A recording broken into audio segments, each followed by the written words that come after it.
We're only 13 days away from the election. What did the directors of the FBI and the National Intelligence have to say?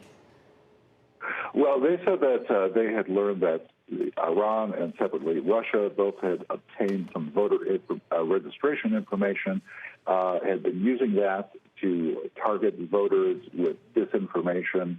For instance, there was an allegation that emails and such from generated by Iran were meant to intimidate Trump opponents in the U.S.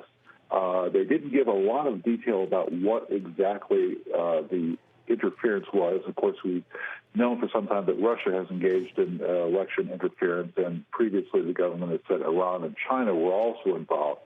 This was a little bit more specific on that, but it's unclear what the voter registration information was that they obtained.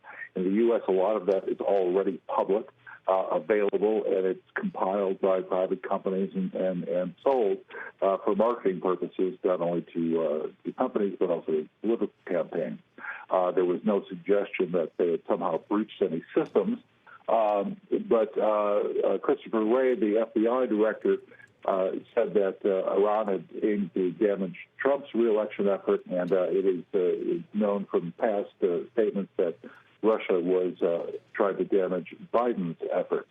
Wray did say that they have are trying to assure the public that the voting system was intact and had integrity, and that people should not be worried about unverified claims that their vote won't be counted or will somehow be fraudulently diverted. So they didn't take any questions at this statement, but there's obviously going to be some more detail that comes out as we move along. Joe, of course, all of this coming on the eve of the final presidential debate. So how much do you suspect this issue is going to come alive, given these domestic concerns about election integrity that we know the president has?